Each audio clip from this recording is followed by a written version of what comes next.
हरे कृष्ण। तो हम श्री चैतन्य भागवत आदि खंड पहला अध्याय श्लोक संख्या 2 यहाँ से पाठ करेंगे। कल हम पाठ किए थे ये मंगलाचरण हो रहा है। इसका पहला श्लोक हम कल पाठ किए थे। आजानुलंबित भुजौ कनकावदातौ संकीर्तनैक पितरौ कमलायताक्षौ विश्वम्भरौ द्विजवरौ जुगधर्म पालौ वंदे जगत प्रिय करो करुणावतार। यहाँ पे नित्यानंद प्रभु और महाप्रभु गौर नित्यानंद का स्तुति कर रहे हैं। लेखक कौन लेखक है? वृंदावन दास ठाकुर। मंगलाचरण के दूसरे श्लोक हम पाठ करते हैं। नमस्त्रिकाल सत्ताय जगन्नाथ सुताय च सभृत्ताय सपुत्राय सकलत्राय ते नमः। नमः त्रिकाल सत्ताय, तीन कालों में जो सत्य है, अर्थात भूत भविष्य और वर्तमान, ये तीनों कालों में जो सत्य है, ऐसा व्यक्ति कौन है? स्वयं भगवान ही है, और कोई तीन काल में सत्य नहीं है। ऐसा व्यक्ति कोई भी नहीं है जिसका जिसका जन्म हुआ है उनका मृत्यु होता है। लेकिन ऐसा कोई भी व्यक्ति नहीं है जो भूत भविष्य और वर्तमान तीनों कालों में विद्यमान है। तो वो है तो वही एक ही है व्यक्ति, वो है परमेश्वर भगवान। और यहाँ पे कहा जा रहा है कि नमो त्रिकाल सत्ताय जगन्नाथ सुताय। जो ऐसे त्रिकाल सत्य जो है वो कौन है? जगन्नाथ मिश्र का सुत, सुत मतलब पुत्र, जगन्नाथ मिश्र का पुत्र चैतन्य महाप्रभु। सभृत्ताय, सुताय च सभृत्ताय, उनकी भृत्य, भृत्य मतलब, भृत्य का मतलब है उनकी जो सेवक है, सेवक को भृत्य के नाम से पुकारा जा रहा है। भृत्य सभृत्ताय सपुत्राय, पुत्राय मतलब जैसे ये गोस्वामीगण है, जो सन्यासी जो है, ये सब जो महाप्रभु के परिकर थे, जैसे गोस्वामीगण, ये सब चैतन्य महाप्रभु के पुत्र के समान है। सकलत्राय ते नमः। कलत्र मतलब उनकी शक्ति, पत्नियां, इनकी उनकी उन्हें सबको नमन किया जाता है, एक साथ सबको। कलत्र कौन कौन है? जैसे विष्णु प्रिया देवी है, लक्ष्मी प्रिया देवी है। तो विष्णु प्रिया देवी है भू शक्ति। भगवान की तीन प्रकार की ये है, भू शक्ति, श्री शक्ति और नीला शक्ति, ये तीन शक्ति है। तो इन तीनों में से भू शक्ति है विष्णु प्रिया देवी, लक्ष्मी प्रिया देवी है श्री शक्ति, और नवद्वीप धाम जो है यह है लीला शक्ति। इन सबको नमन किया जा रहा है। और भगवान की जो पूर्व लीला में, कृष्ण लीला में जो भगवान की पत्नियां थे यहाँ पे आए हैं, भगवान की शक्ति थे यहाँ पे आए हैं, उनको भी नमन किया जा रहा है। जैसे गदाधर पंडित, गदाधर पंडित कौन है? राधा रानी का अवतार है, तो भगवान की शक्ति है। सकलत्राय, कलत्र में वो भी आते हैं। रामानंद राय, रामानंद राय कौन थे? विशाखा है, गोपियां। हाँ, जगदानंद पंडित, जगदानंद पंडित कौन है? जगदानंद पंडित सत्यभामा है। ये से सपुत्राय सकलत्राय ते नमः। ऐसे भक्त चैतन्य महाप्रभु जो जगन्नाथ मिश्र के पुत्र हैं, जो त्रिकाल सत्य है, उनकी सपरिकर भृत्य पुत्र और उनकी कलत्र सहित हम सबको नमन करते हैं।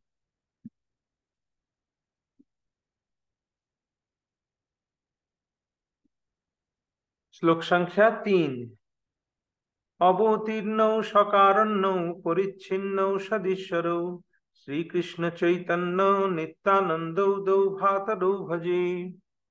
अवतीर्ण सकारण्यौ, अभी करण्यौ औकार आ रहे हैं। औकार मतलब दोनों व्यक्ति को बताया जा रहा है। दूसरा श्लोक में सिर्फ चैतन्य महाप्रभु की स्तुति की गई है। अभी चैतन्य महाप्रभु और नित्यानंद प्रभु दोनों को एक साथ, मैं पूजा करता हूं दो भाई की श्री चैतन्य और श्री नित्यानंद की, जो सर्वोच्च नियंत्रक के रूप में इस दुनिया में अवतरित हुए हैं।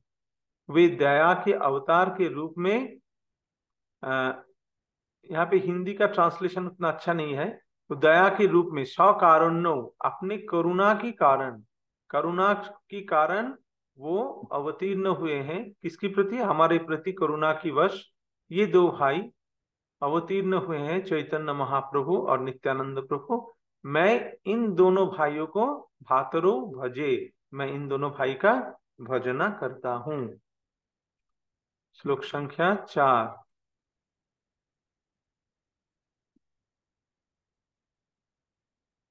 जयति विशुद्ध विक्रम कनकाभु कमलाय तीक्षण बरजा बरजानु विलंबित षड्भुजो बहुधा भक्ति रसाभिनर्तक।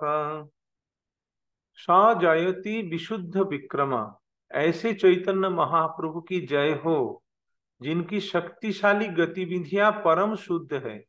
उनकी जो लीलाएं हैं, गतिशाली मतलब शक्तिशाली, गतिविधियां मतलब उनकी जो लीला है परम शुद्ध है। कनकाभ कमलाय तीक्ष्ण, कनकाभ, आभ मतलब उनकी जो अंग कांति है, उनकी शरीर का जो रंग है वो कैसा है? कनक जैसा। कनक मतलब स्वर्ण जैसा। हाँ, कनकाभ कमलाय तीक्ष्ण, और उनकी आंखें कैसे हैं? कमल की पंखुड़ी की जरा तरह, इतनी बड़ी बड़ी आंखें। बरजान विलंबित, और इनकी जो दो हाथ हैं, भुजाएं हैं, वो कैसा है? जानू पर्यंत लंबित है। जानू मतलब घुटने तक, घुटने तक लंबा है, इतना बड़ा बड़ा हाथ है। षडभुज, वो षडभुज हैं। षडभुज मतलब चैतन्य महाप्रभु छह भुज की रूप में, षडभुज रूप सार्वभौम भट्टाचार्य को दिखाया था। दो हाथ में श्री रामचंद्र का धनुष बाण, दो हाथ में बांसुरी बजा रहे हैं कृष्ण का, और दो हाथ में दंड और कमंडलू चैतन्य महाप्रभु की। तो ऐसा जो शक्ति, अ, अ, ऐसा जो ये दिखाया था षडभुज मूर्ति। हाँ, बहुधा भक्ति रसाभिनर्तक, ऐसे भक्ति भावों से उनको जाना जाता है। कीर्तन के दौरान विभिन्न तरीके से भक्ति भावों से इनको जाना जाता है। बहु भी रसाभिनर्तक, जो वो नृत्य करते थे उस नृत्य के समय उनकी विभिन्न प्रकार की रस प्रकट होते थे भक्ति भाव से चैतन्य महाप्रभु के। तो ऐसे चैतन्य महाप्रभु का हम वंदना करते हैं।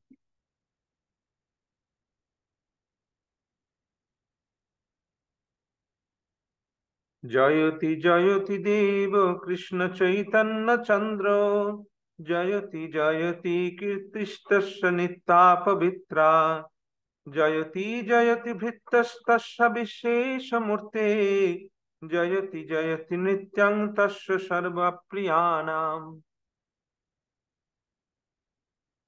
श्री कृष्ण चैतन्य चंद्र की जय है। जयति जयति देव कृष्ण चैतन्य चंद्र, श्री कृष्ण चैतन्य महाप्रभु की जय हो, जय हो।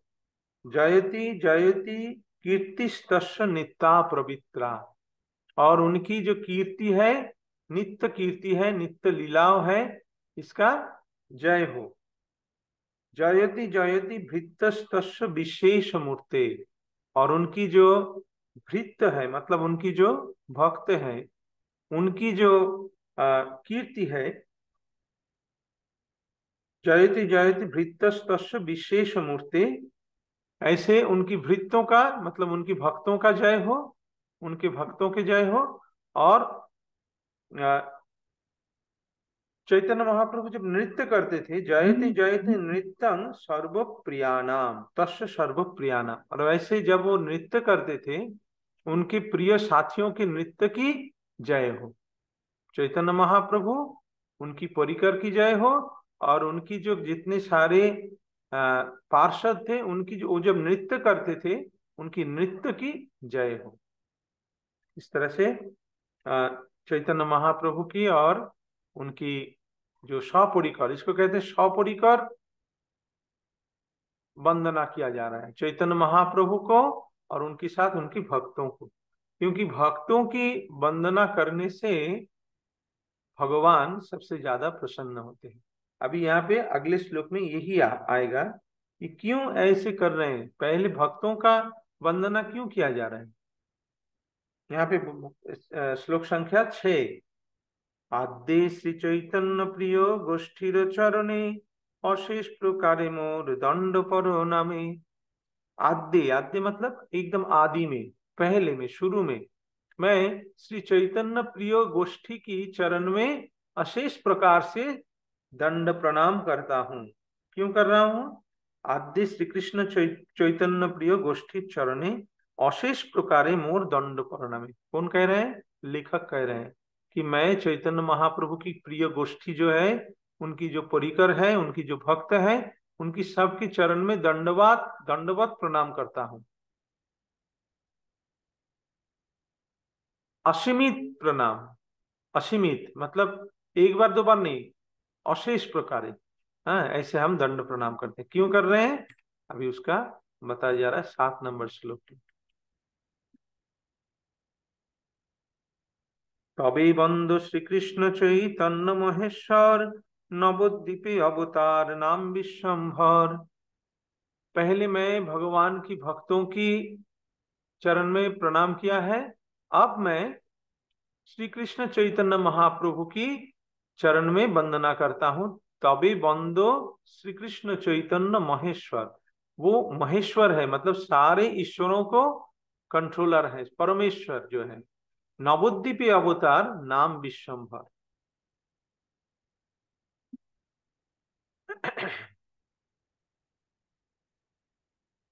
नवद्वीपे अवतार नाम विश्वम्भर, वो अब नवद्वीप में अवतरित हुए हैं और उनका नाम है विश्वम्भर।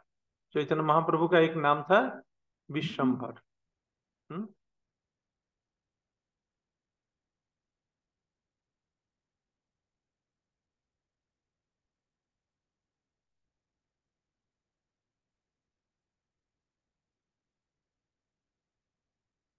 श्लोक संख्या 8, আমার ভক্তের পূজা আমা হইতে বড়, সেই প্রভু বেদে ভাগবতে কইলা দড়। भगवान चैतन्य भगवान वेद में और भागवत में ऐसे वर्णन करते हैं कि अमार भक्तिर पूजा अमा होते बड़ो, मेरा पूजा से मेरी भक्तों की पूजा अधिक ऊंचे है। अर्थात उसी परम पुरुष भगवान ने वेदों में घोषणा की कि श्रीमद् भागवतम में कि पूजा करो, मेरे भक्तों की पूजा मेरी पूजा से श्रेष्ठ है। यहाँ पे थोड़ा हिंदी का गड़बड़ है, हिंदी यहाँ पे ट्रांसलेशन गड़बड़ है क्योंकि ये मशीन में ट्रांसलेट किया गया है इंग्लिश से, क्योंकि हिंदी बुक अवेलेबल नहीं है। तो इसका मतलब ये है कि भगवान कहते हैं कि मुझसे मेरे भक्तों का पूजा अधिक श्रेष्ठ है। हाँ, तथा ही श्रीमद् भागवते, इसका भागवत में कैसा कहा गया है वो यहाँ पे लिख रहे हैं। मद्भक्त पूजाभ्युधिका सर्वभूतेषु मन्मति। श्रीमद् भागवत 11 स्कंध 19वां अध्याय श्लोक संख्या 21 में यहाँ पे कहा गया है मद्भक्ता पूजाभ्युधिका सर्वभूतेषु मन्मति, कि मेरी भक्तों की पूजा से मेरी पूजा से मेरी भक्तों की पूजा श्रेष्ठ है, ये मेरा मत है। मेरे भक्तों की पूजा करना सीधे तौर पर मेरी पूजा करने से बेहतर है। यहाँ पे लिखा गया है।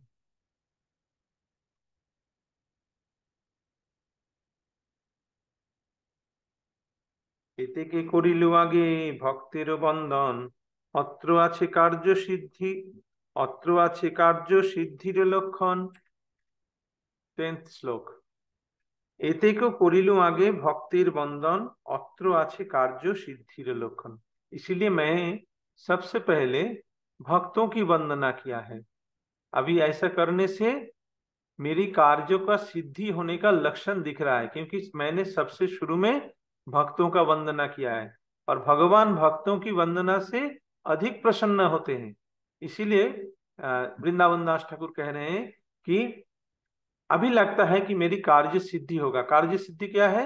ये जो चैतन्य भागवत में लिख रहा हूं, इसके पहले शुरू शुरू में मैं भक्तों की वंदना किया है। अभी वृंदावन दास ठाकुर चैतन्य महाप्रभु और नित्यानंद प्रभु के बारे में बोलना शुरू करेंगे। इष्टदेव बंद मोर नित्यानंद राय, चैतन्যের কীর্তি স্ফুরে যাহার কৃপায়।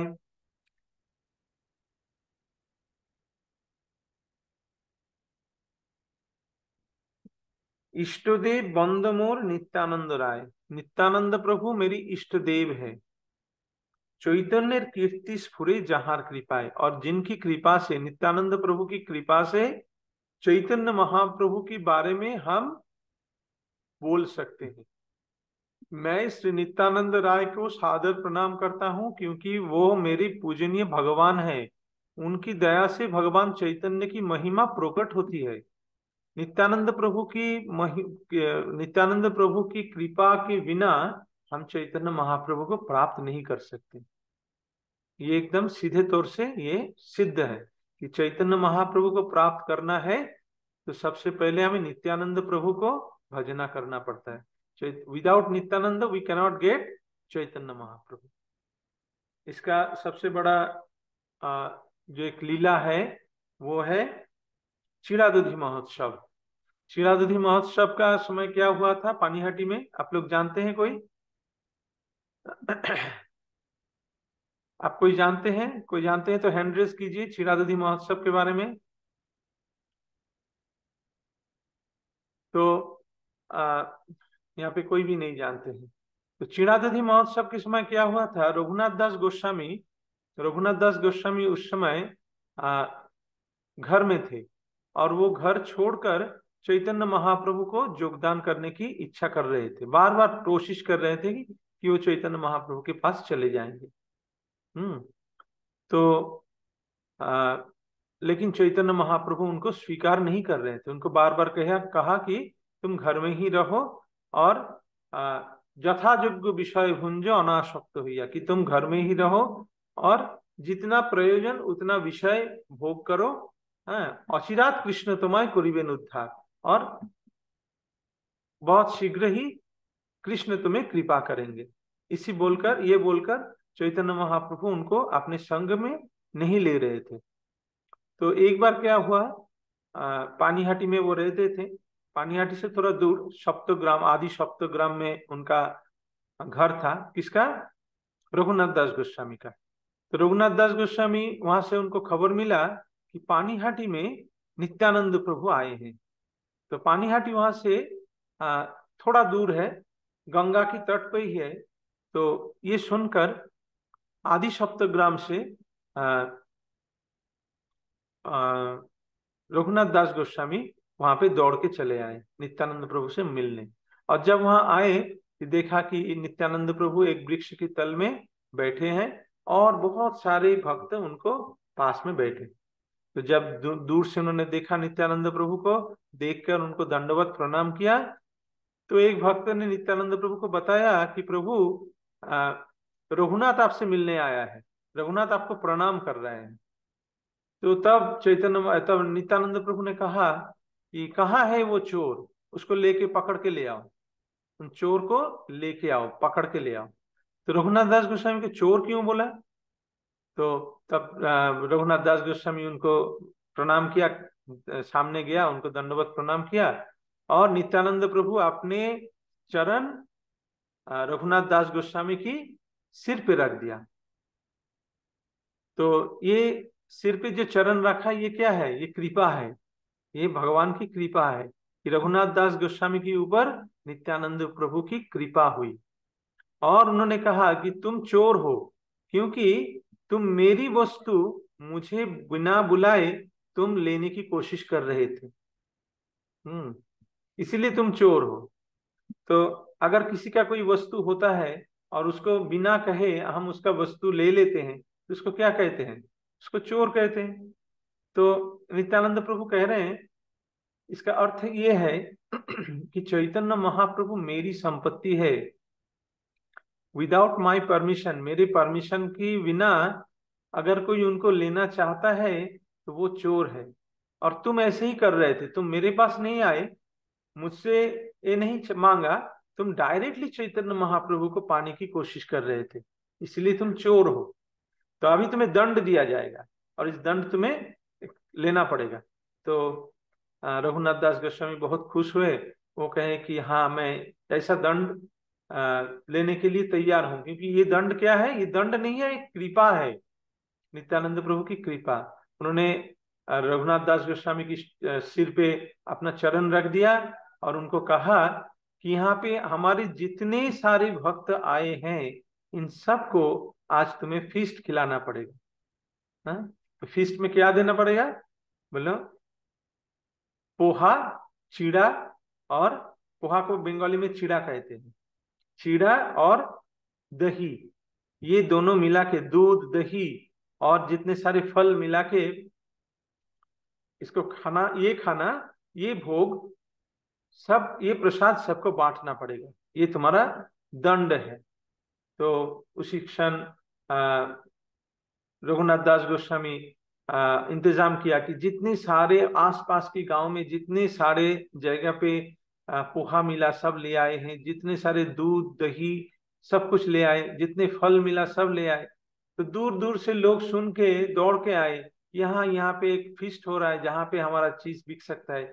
तो आसपास के गांव से कितने सारे लोग दूध दही जितना था सब लेके चले आए, और उसका जो फल, उसका जो ये हुआ पकवान जो बनाया गया, पकवान नहीं है मतलब ये मिला के जो बनता है, क्योंकि उसको हिंदी में क्या कहता है मुझे पता नहीं, उसको दूध दही और चीड़ा को मिला के वो चैतन्य महाप्रभु और नित्यानंद प्रभु को भोग लगाया गया, और उसके बाद वो प्रसाद सारे भक्तों को बांटा गया।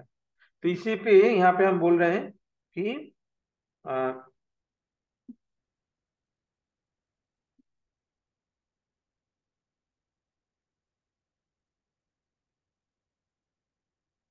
आ,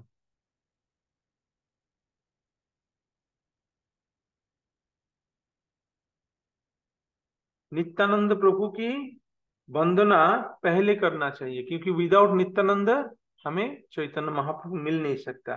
चैतन्य कीर्ति स्फुरे जहार कृपाয়, सहस्र बदन प्रभु, सहस्र बदन बंद प्रभु बलराम, जहार सहस्र मुखे कृष्ण जशोधाम।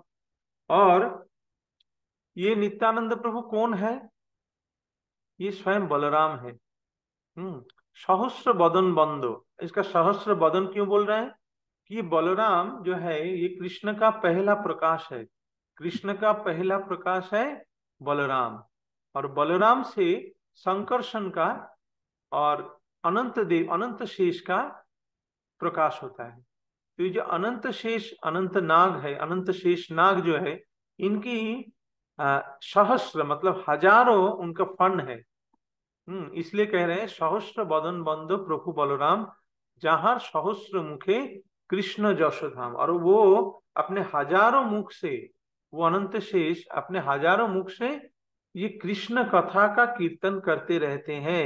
यहाँ कहा जाता है कि अनंत शेष अपने हजारों मुखों से अनंत समय तक कृष्ण की लीला वर्णन करते हुए भी इनका अंत नहीं पाते हैं, खत्म ही नहीं होता।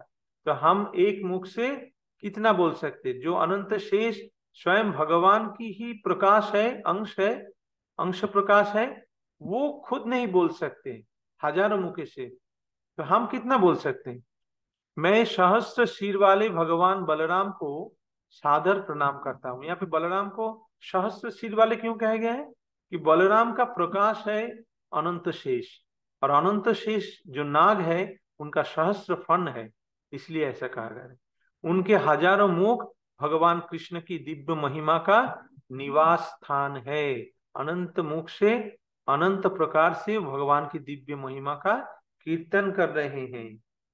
हम्म, মহারত্ন থুই যেন মহাপ্রিয় স্থানে, যশ रत्न भंडार श्री अनंत बदने। जैसे बहुत मूल्यवान व्यक्ति मूल्यवान वस्तु को हम कहाँ रखते हैं? सबसे अच्छी जगह में रख देते हैं। सबसे मूल्यवान वस्तु को हम कहाँ रखेंगे? आपके पास अगर हीरे मोती होगा तो आप कहाँ रखेंगे? लॉकर में रखेंगे, सबसे सेफ जगह है, सबसे बढ़िया जगह में रखेंगे। तो महाप्रिय रत्न, सबसे महारत्न थुई जन महाप्रिय स्थाने, जो सबसे महारत्न है, ये महारत्न क्या है? भगवान की महिमा की वर्णन, यह है महारत्न। भगवान अनंत के मुख, भगवान कृष्ण की रत्नमयी महिमाओं के भंडार है, क्योंकि उनकी मुख से भगवान की महिमा निकलती है। क्योंकि मूल्यवान रत्नों को सबसे उपयुक्त स्थान पर रखा जाता है। सबसे उपयुक्त स्थान पे सबसे दामी चीज को रखा जाता है, और ये सबसे अच्छा जगह क्या है? अनंत शेष की मुख में। इसीलिए कह रहे हैं कि भगवान की लीलाओं का वर्णन का जो रत्न है, ये रत्न भंडार कहाँ है? ये ट्रेजर कहाँ है? ट्रेजरी कहाँ है? अनंत शेष की मुख में। हाँ, অতএব আগে বলো রামের স্তবন, পড়িলে সে মুখে স্ফুরে चैतन्य कीर्तन। इसीलिए अगर पहले बलराम की वंदना किया जाए तो क्या होगा? इस मुख से हम चैतन्य महाप्रभु की महिमा का कीर्तन कर पाएंगे, क्योंकि बलराम की कृपा के बिना हम चैतन्य महाप्रभु की लीला का कीर्तन नहीं कर सकते। इसीलिए शुरुआत में मैं भगवान बलराम को अपनी प्रार्थनाएं अर्पित करता हूं, ताकि भगवान चैतन्य की महिमा मेरे मुख से प्रकट हो। हरे कृष्णा। तो आज हम यहाँ तक ही ग्रंथ का पाठ करते हैं, 14 नंबर श्लोक तक, क्योंकि ये हिंदी में बताना पड़ रहा है और आप लोग इसके बारे में ज्यादा कुछ नहीं जानते हैं। तो अभी कभी किसी का कोई प्रश्न है तो कर सकते हैं।